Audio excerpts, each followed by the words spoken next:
The Creator. Who or what might be the creator of all that exists? Humans have pondered this question since the beginning of time, hoping to understand their own purpose by looking to the sky. What if this explanation is so big? What if our universe is one gigantic cell living in an organism? A living organism that has many cells, otherwise known as many universes. And these many universes make up a living body. If we take, for instance, the context of the universe compared to the human cell, we have a cell made up of a molecule. A molecule consists of atoms, and an atom consists of electrons that form around a nucleus. This looks similar to our own understanding of the universe. There's a famous quote from the Emerald Tablet of Hermes Trismegistus that states, "As above, so below." What if the concept of the Garden of Eden is just the beginning of a much bigger picture? What if we are all part of the Creator, from the very first cell to the universe we see today? If that might be true, how do the ancient texts reveal this knowledge? Maybe the answer to our question is buried right below our nose.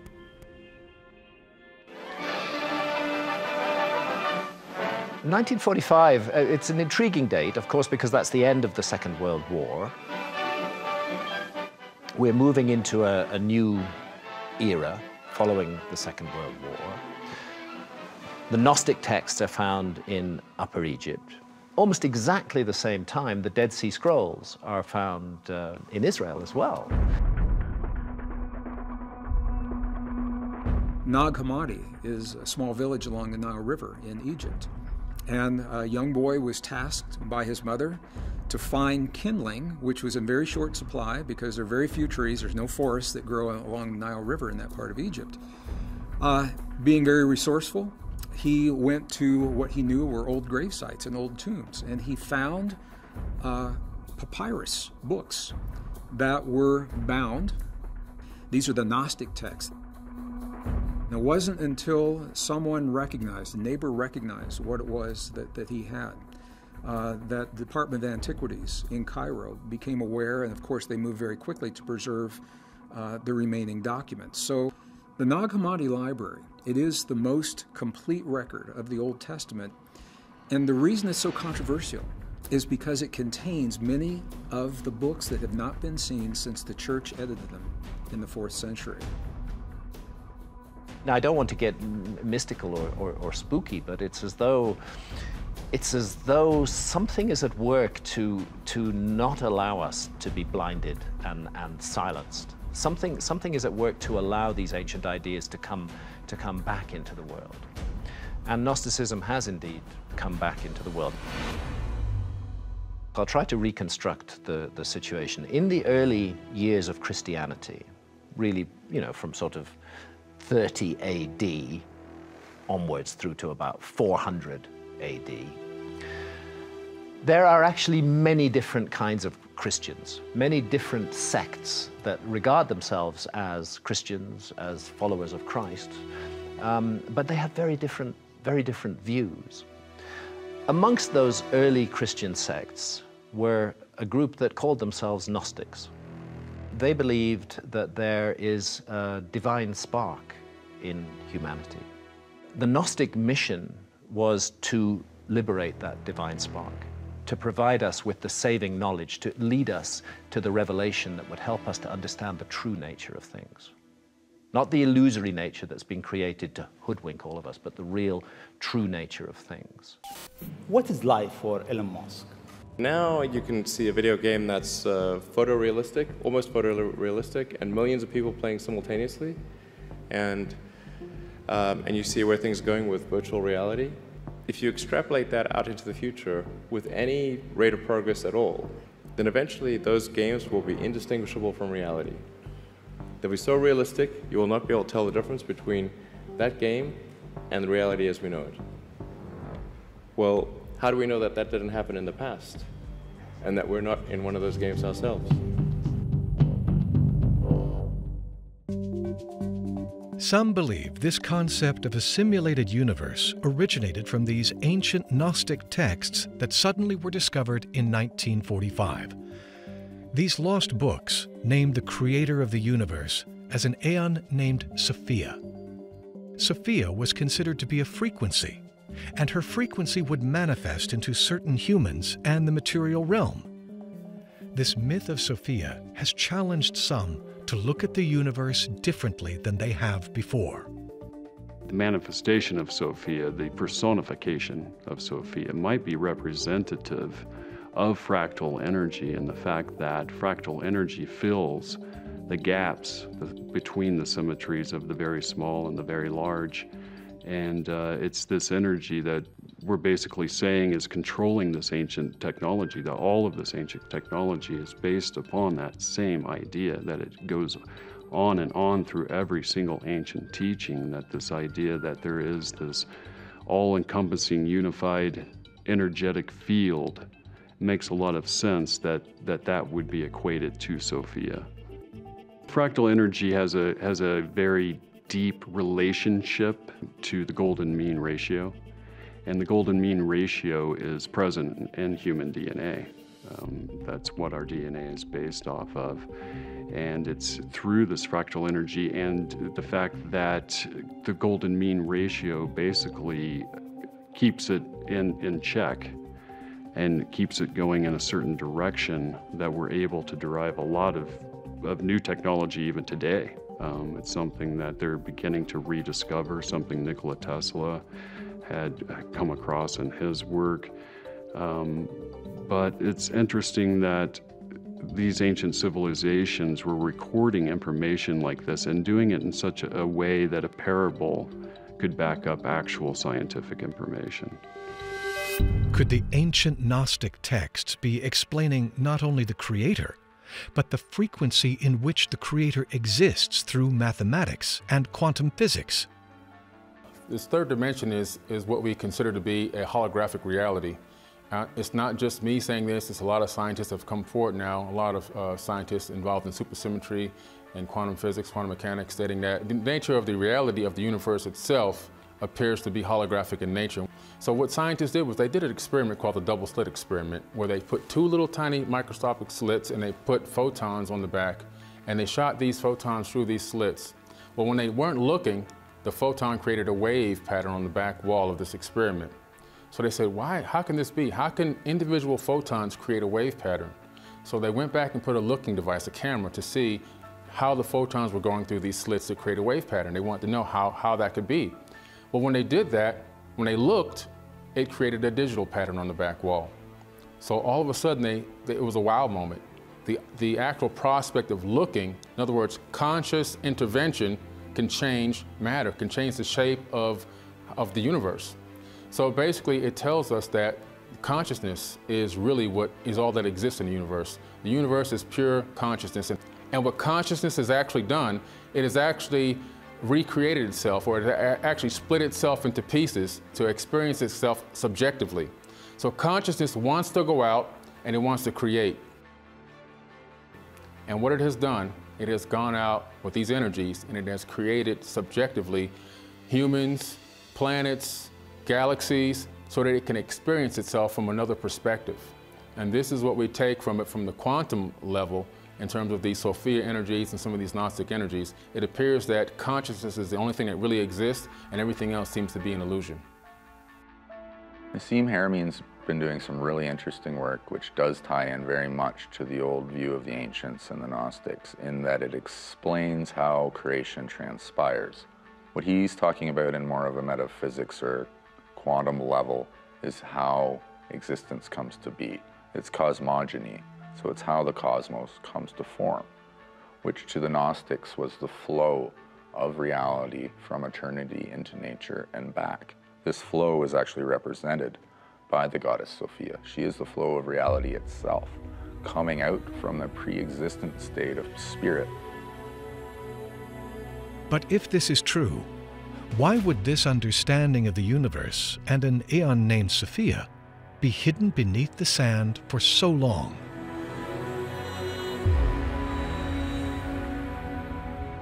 There's that movie, The Usual Suspects.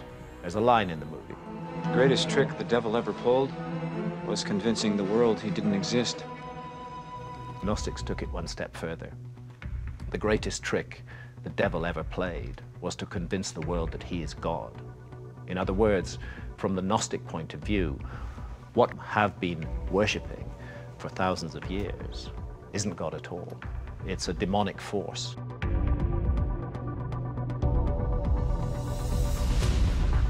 The Sumerian texts allude to the same principle that a great administrator named Satan looked over the people of the Garden of Eden. His name in the Sumerian text was the god Enlil, and his hopes were to enslave the human race. He then appears in the garden as Yahweh, the biblical god. The serpent in the garden, however, was another Sumerian god named Enki, whose desire was to free the human race through knowledge. How did this concept of good and evil get so flipped upside down? In 2003, we discovered a degeneration in the brain that seemed to be programmed due to a molecule called PP1. We don't know why. We cannot explain why. But at a certain point, humans have this incredible ability to forget. This molecule affects the brain, and it is a degeneration of memory. I think that there is a programmed blockage, which was performed on the human brain. What is interesting about great myths, whether it is for Native Americans or for Africans, very much as well, is that they have the ability to constantly recite those myths, their history, so as not to forget. Some people, the Hebrews as well probably, have managed to have this ability to pass on information across generations. Could there really be a molecule that blocks our true remembering of who we are? Was this a programmed manipulation of our genetic code? This might explain our constant search for where we as humans originated from and who or what might be God.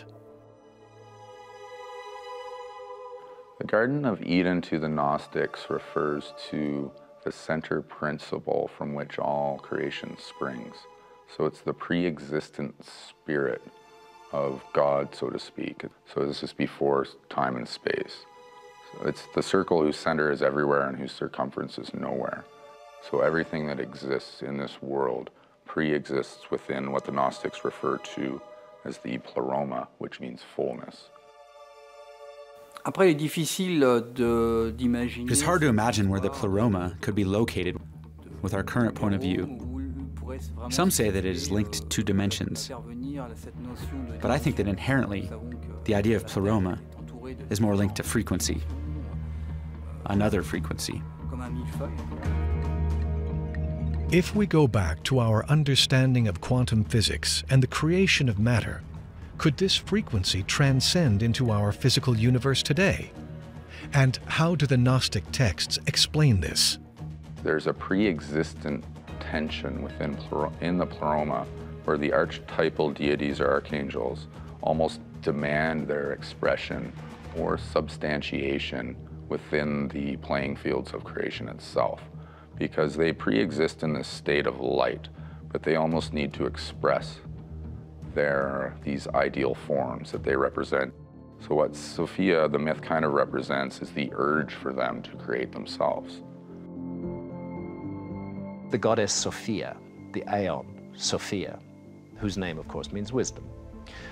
And she enters a trance-like dream state. And in that dream state, she envisages a singularity, the anthropos, humanity.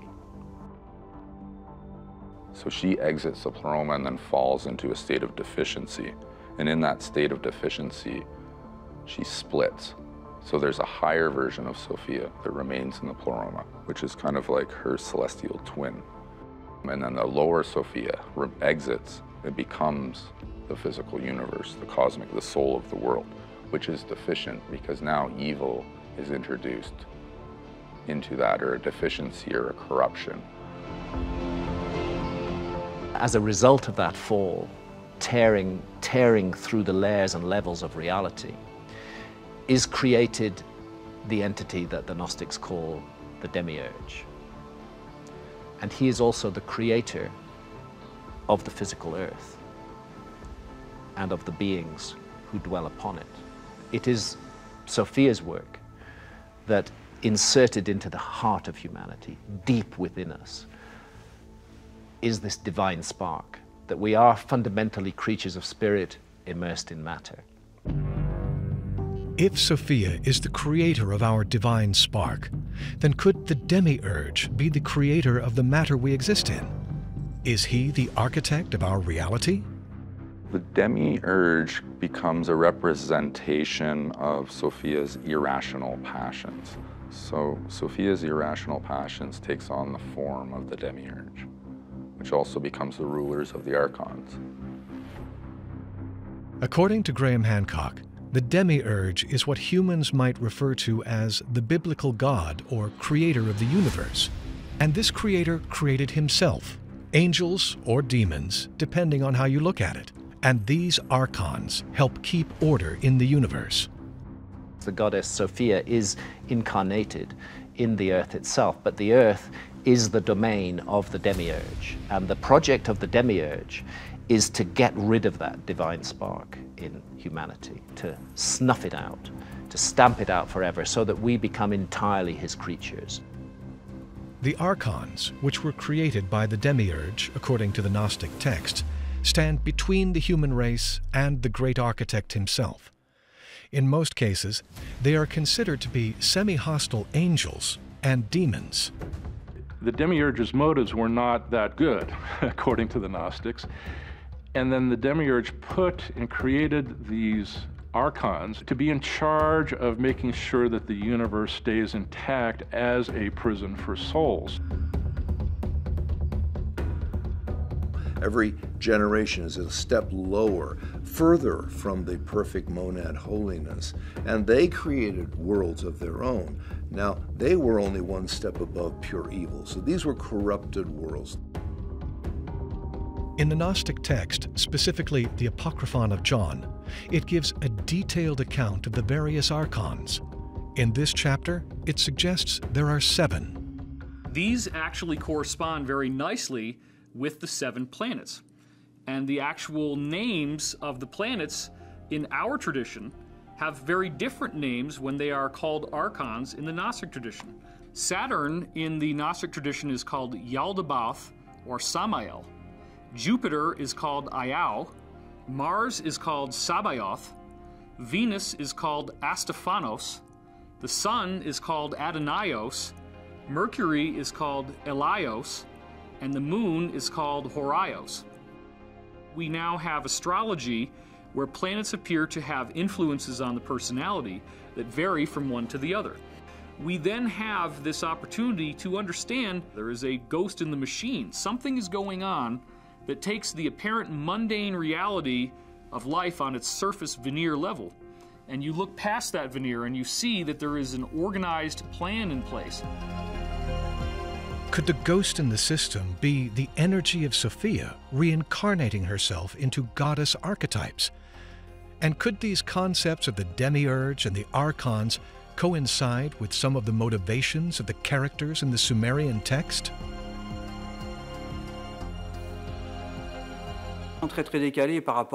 This world is completely offset compared to our way of thinking. It really seems like science fiction. When we watch science fiction movies nowadays, we can find that the same themes are being explored. In Egyptian Gnostic texts, we find a recurrent main character. She is called Sophia. And this Sophia will become Tiamat, Tiamata from the Sumerian text.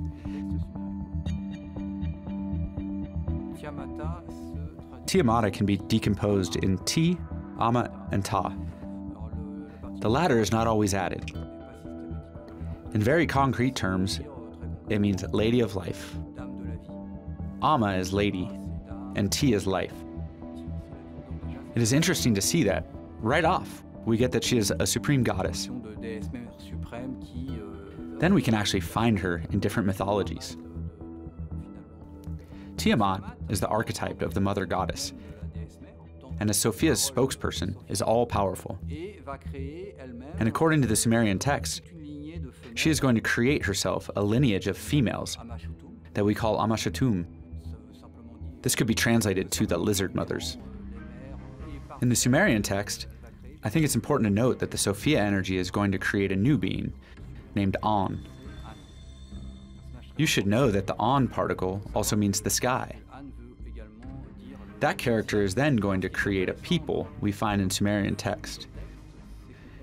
It is important to note that gods were created in artificial matrices. On creates Enki, and then Enki creates another son, who will become On's spokesperson for his agenda. His name is Enlil, and he will ceaselessly be against Enki in order to impede him and his knowledge from getting out to the humans. As soon as On steps in, things are going to change. We can see that On wants to overthrow the matriarchal royalty and enforce his own rule. This marks an important separation in the history of the Sumerian gods and of the gods in general. On the one hand, there is the matriarchal energy with Tiamat, with Sophia's energy. And on the other hand, these new gods, fresh out of the matrices, male gods who are going to revolt against Tiamat. We see Enlil going to fight Tiamat, enforcing his power. And this is what we find in the Enuma Elish. The Sumerian texts suggest that Tiamata was defeated by Enlil, and he takes over as ruler to instill the principles of the false god. In the Gnostic text, however, it suggests that the Sophia energy that embodied Tiamata was not defeated, but rather ignored, and the knowledge of her existence was taken over by the knowledge of the demiurge. The Gnostic texts explain to us that we have been under the influence of this great archon who is not the true creator he fashions himself to be. And because of this, we suffer greatly under our own false reality. But the Sumerian texts remind us that throughout this battle of humanity, there's given to us an ally by the name of Enki, who fights to keep the Sophia frequency alive.